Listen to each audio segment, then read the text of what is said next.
Rester au pays à travers des informations bien fouillées concernant tous les domaines de la vie du pays. Le magazine Humura Burundi est diffusé sur le web via le site de la RPA www.rpa.bi. Humura Burundi. À la présentation, Janvier Ninina Hazgue. Bienvenue chers auditeurs à ce magazine Humura Burundi dont voici d'abord les titres. Human Rights Watch déplore le fait que le gouvernement dans la lutte contre le Covid-19. Les propriétaires des maisons attribuées aux victimes des inondations au village d'Opé de Maranvia s'insurgent contre cette mesure. Et les mesures de prévention du coronavirus au marché de Kamenge dans la municipalité de Bujumbura risquent plutôt de le propager. Le développement des titres, c'est dans quelques instants avec MSTV Nyungeko à la cabine technique.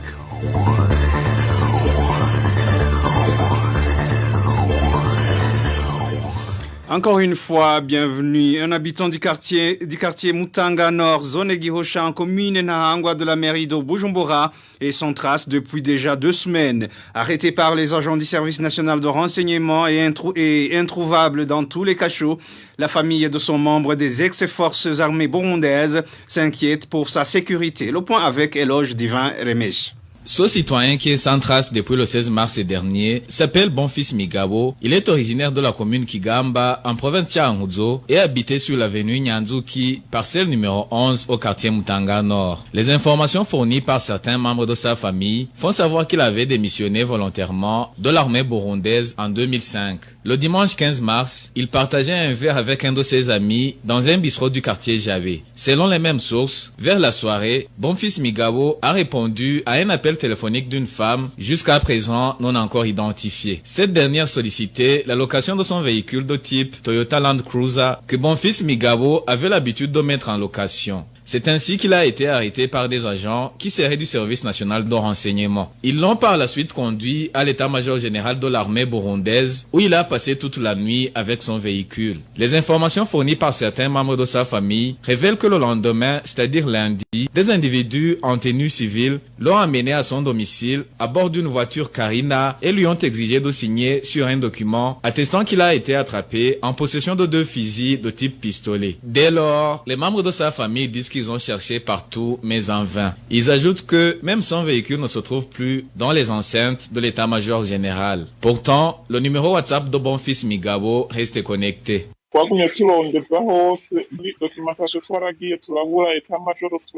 Nous avons parcouru tous les cachots, y compris ceux de la documentation, et nous nous sommes rendus à l'état-major général, mais nous ne l'avons pas vu et ça fait longtemps. Jusqu'à présent, nous ne savons pas s'il est encore en vie ou non. Son téléphone reste en ligne, mais lorsqu'on envoie un appel, quelqu'un décroche mais ne dit aucun mot. S'il est encore en vie, nous demandons qu'il soit traduit en justice et que nous soyons informés de ce dont il est accusé.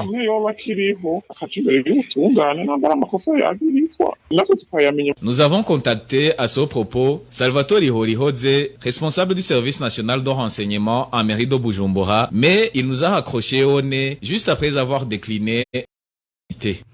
Merci à Éloge Divin Remesh. Human Rights Watch accuse le gouvernement du Burundi de manque de transparence dans la lutte contre la propagation de du Covid-19.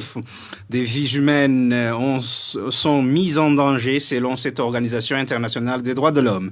Emile Nivasumba nous en dit plus. La vie de la population est d'abord mise en danger. Au niveau du confinement, Human Rights Watch accuse les autorités burundaises de ne pas fournir de nourriture, de soins de santé, ni de conditions hygiéniques et sanitaires appropriées aux personnes mises en quarantaine. Des organisations humanitaires sont également empêchées d'accéder à ces sites de confinement pour leur apporter assistance, selon Human Rights Watch. À propos de la mise en quarantaine, les sources humanitaires et médicales citées par Human Rights Watch indiquent qu'en plus des conditions précaires, la plupart des sites sont fortement surpeuplés et augmentent le risque de propagation incontrôlée du virus. L'autre problème, c'est le manque de transparence. Dans son article intitulé « Burundi, toute tentative de dissimulation de la Covid-19 mettra des vies en danger », Human Rights Watch appelle les autorités burundaises à être transparentes et travailler avec les partenaires internationaux. Cela permettra la fourniture rapide et sans restriction d'une aide et la protection des plus vulnérables si le virus devait se propager, selon Human Rights Watch. Lewis Mudge, directeur pour l'Afrique centrale à Human Rights Watch, a déclaré, je cite, « L'absence de communication, d'informations factuelles sur la gravité, la contagiosité de ce virus et les défis qu'il présente, conformes aux stratégies de déni et de contournement dont fait habituellement preuve le Burundi dans la gestion de crise, ne tient pas compte des leçons douloureuses tirées de la pandémie ailleurs dans le monde. » Fin de citation. Human Rights Watch évoque également des sources médicales et humanitaires qui lui ont fait part de leurs préoccupations sur le fait que les autorités n'effectuent pas assez de tests pour déterminer l'étendue possible de la propagation de la maladie à coronavirus. L'organisation Human Rights Watch indique que le gouvernement burundais doit protéger la santé et le bien-être des personnes et que toute intervention doit être conforme aux normes de droits humains internationales. Merci à Émile Nivasumba. L'Institut français de Bujumbura a prorogé la durée de suspension de ses activités pour une durée de 30 jours à dater de ce mardi. Cette mesure est prise en application des principes de précaution et de prévention contre le coronavirus dans les emprises de l'ambassade de France recevant du public. La suspension des activités culturelles de l'Institut français de Bujumbura avait commencé le 18 mars cette année. Une courte pause puis on aborde la page gouvernance.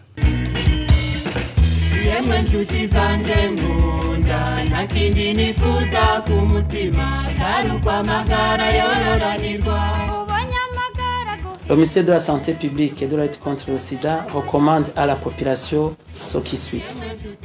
Observer scrupuleusement les mesures d'hygiène en tout temps et en tout lieu, surtout le lavage des mains à l'eau propre et au savon ou à l'eau chlorée.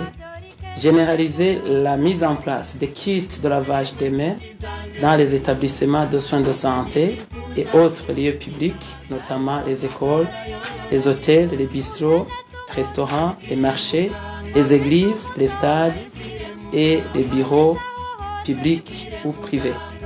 Éviter au maximum de se serrer les mains et de s'embrasser pendant cette période de surveillance du Covid-19.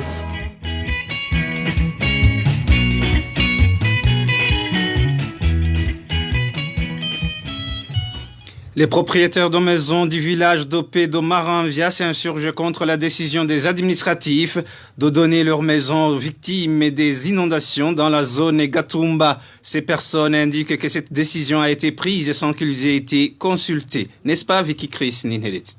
Ces propriétaires des maisons qui abritent les victimes des inondations dans la zone Gatumba indiquent qu'il est inconcevable que leurs maisons soient occupées par d'autres personnes sans être concertées. Ils craignent ainsi une éventuelle spoliation. Au départ, l'administrateur est venu avec un certain John et un certain Terence pour recenser les maisons. Ensuite, il est venu une délégation de la présidence et du gouverneur qui ont également recensé les maisons situées dans le village d'Opé ainsi que celles de Mafouo. L'inquiétude que nous avons est de nous retrouver dans les capacités de récupérer nos maisons qui pourraient être concédées à ces victimes des inondations avec des titres de propriétaires à l'appui. Les propriétaires demandent au gouvernement de libérer leurs maisons. Nous demandons alors à qui le droit de plaider pour nous afin que ces maisons nous reviennent, car d'après les ondits, nos maisons seraient réquisitionnées pour la simple raison qu'elles sont inoccupées. Nous sommes vraiment inquiets. Nous demandons au gouvernement de chercher un autre endroit à abriter ces victimes des inondations. Ces maisons ont été attribuées aux victimes des inondations de Gatumba ce vendredi. Leur explication qu'on les leur prête pour une période de 6 mois seulement. À ce propos, nous avons essayé de contacter Siméon Boutoyi, administrateur de la commune Mutimbuzi. Il s'est réservé de tout commentaire. Merci à Vicky Chris Ninheretse. La population environnante de l'usine de ciment Bousseko en province Chibitoke doute de l'impartialité de la commission mise en place ce lundi pour faciliter une solution au conflit qui l'oppose à cette société.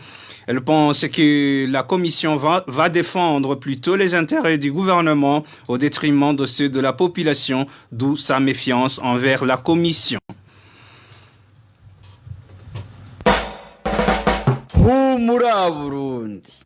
Le phénomène d'enfants de la rue s'amplifie dans la ville d'Ongozi. Parmi les facteurs de ce phénomène figure notamment la pauvreté des ménages. Les organisations de défense des droits des enfants interpellent le gouvernement à trouver une solution durable à ce phénomène car la place de l'enfant n'est pas dans la rue. Les détails avec Clovis Nyonzim. Âgés de 5 à 16 ans, ces enfants proviennent des communes périphériques de celle d'Ongozi et sont plus de 30. Une fois arrivés dans des villes, ils ont du mal à se nourrir. Les adultes travaillent comme dockers pour survivre, tandis que les plus petits se contentent des restes de nourriture trouvés dans des restaurants. Selon nos sources, la nuit venue, ces enfants dorment à même le sol dans des balcons des magasins qui comptent cette province, à savoir Chikilo et Molemera en passant par le centre-ville. Ces enfants se remarquent aussi dans les villes comme Masanga en commune Kiremba et Mobuga en commune Ngozi. Pourtant, les autorités administratives, aidées par la police, avaient effectué une rafle de ces enfants et les avaient ramenés dans leurs familles. Mais ces derniers n'ont pas tardé à rebrousser chemin et regagner de nouveau la ville. Les organisations de défense des droits des enfants demandent qu'il y ait une sensibilisation à l'endroit des parents afin qu'ils prennent conscience des risques que courent leurs enfants. Au gouvernement, il leur est demandé de trouver tous les moyens possibles pour extraire ces enfants de la rue. C'était un reportage signé Clovis Nyonzima. Dernière page de ce magazine, au marché de Kamenge, dans la municipalité de Bujumbura, les mesures de prévention du coronavirus risquent plutôt de le propager. Déjà, les usagers de ce marché se lavent la main avec de l'eau souillée. Les personnes qui fréquentent ce marché alertent les autorités pour changer cette pratique.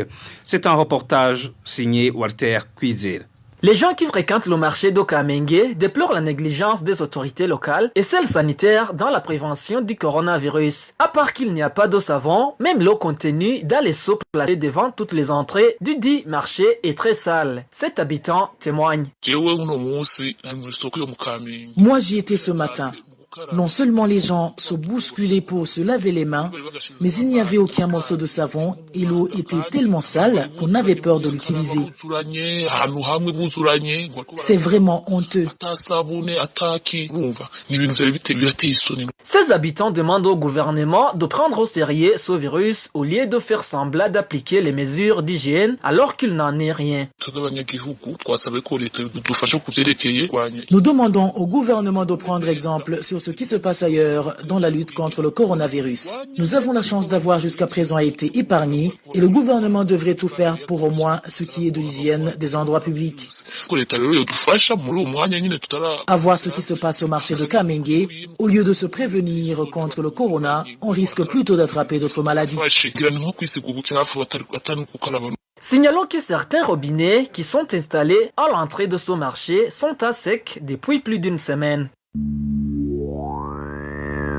Merci à Walter Cuidzela. C'est par ici, amis, chers auditeurs et auditrices, que nous mettons fin à ce magazine Humura Burundi de ce mardi 31 mars 2020. Merci pour votre aimable écoute. Merci à toute l'équipe de la rédaction. Merci également à MSTV Nyungeko pour la bonne collaboration technique. À la présentation, vous étiez avec Janvier Ninina Hazwe. Passez de bons moments chez vous. C'était le magazine Humura Burundi. Un magazine comprend pour relier les Burundais en exil et ceux toujours au pays à travers une information de qualité.